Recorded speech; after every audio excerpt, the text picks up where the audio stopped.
KOP माझा, माझं गाव माझी बातमी।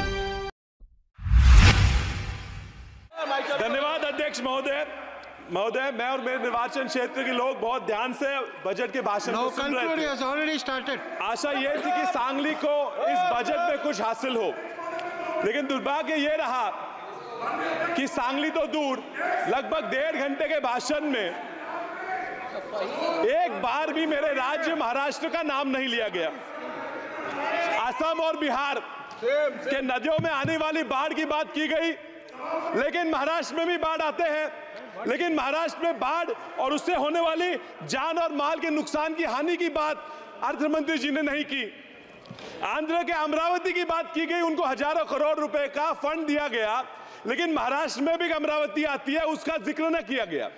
सांगली जो मेरा निर्वाचन क्षेत्र है, वो भी चाहता है कि स्मार्ट सिटी में उसका समाविष्ट हो, उसका ना स्मार्ट सिटी में समाविष्ट हुआ, ना वहां हवाई अड्डे के लिए कोई निधि दिया गया। बिहार के सिंचाई योजनाओं के लिए AIBP और PMKSY से निधि देने की बात की गई, लेकिन मेरे महाराष्ट्र में, मेरे सांगली में विस्तारित महिषासुर और विस्तारित टेम्बू प्रकल्पों के लिए AIBP से निधि देने के लिए अर्थ मंत्री को कोई जरूरत महसूस नहीं हुई। महोदय, भारत के टैक्स का 37% हिस्सा यह महाराष्ट्र से आता है। भारत की GDP का 14% हिस्सा यह महाराष्ट्र देता है। सरकार का लक्ष्य है कि 5 ट्रिलियन की इकोनॉमी बनाएंगे। 5 ट्रिलियन की इकोनॉमी बनाने के लिए अगर भारत का महाराष्ट्र से 1 ट्रिलियन की इकोनॉमी ना बने तो ये 5 ट्रिलियन मुमकिन नहीं है। महाराष्ट्र के विकास के बिना इस भारत राष्ट्र का विकास होना नामुमकिन है। मैं महाराष्ट्र के एक स्टेट एंथम, जो हमारा राज्य गान है, उससे एक लाइन आपको बताता हूं। दारिद्र्याच्या उन्हात शिजला, निढळाच्या घामाने भिजला, देश गौरवासाठी झिजला, दिल्लीचे ही तख्त राखितो महाराष्ट्र माझा। इतिहास गवाह है सर कि दिल्ली का तख्त सलामत रखने की जिम्मेदारी महाराष्ट्र लेता था, लेता है और लेता रहेगा, फिर चाहे वो आर्थिक हो, सामाजिक हो, साहित्यिक हो या राजनीतिक हो। ये जो सरकार बनी है, इसको सलामत रखने का काम भी महाराष्ट्र ने उनको 17 सांसद देके किया है। अब महाराष्ट्र को हमें भूल जाओ, हमारी तरफ मत देखो, लेकिन उन 17 सांसदों को देख के तो महाराष्ट्र के लिए कुछ तो देना चाहिए था।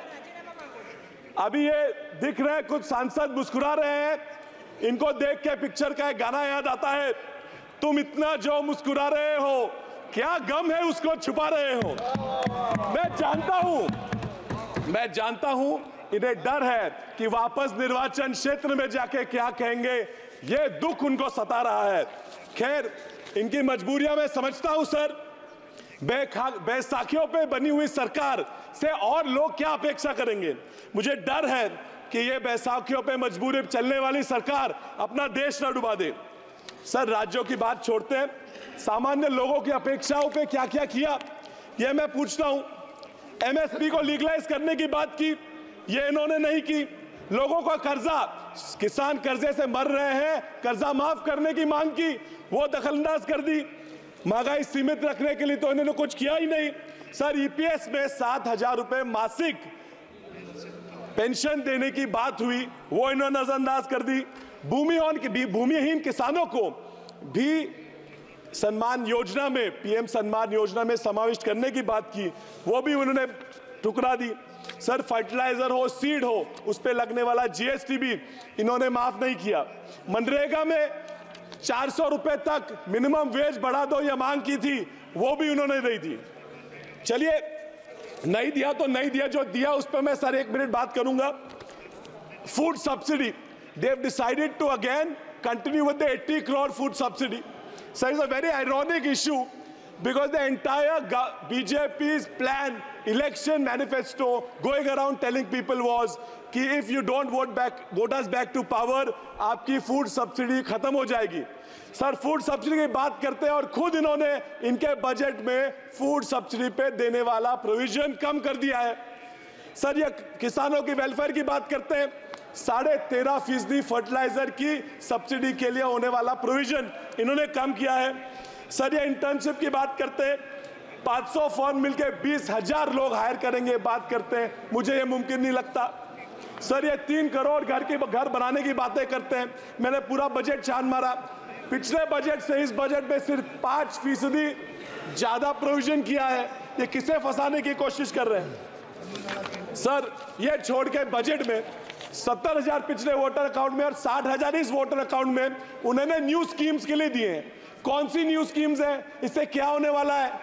क्यों नहीं बताते? हमसे वोट मांग रहे हैं और नहीं बता रहे 60,000 रुपए कहां जाए।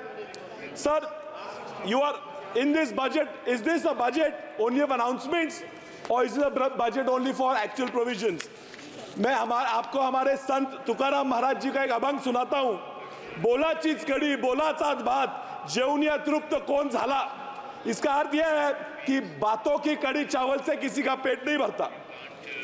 सर परसों एक बजट से खुश सांसद मुझे बोले कि विशाल ये तो अभी बस ट्रेलर था, पिक्चर अभी बाकी है। सर ये ट्रेलर और पिक्चर सी बातों से मैं पूरा डर जाता हूं। परसों बीवी बोली एक ट्रेलर देख लिया पिक्चर का और पिक्चर दिखाने मुझे ले गई।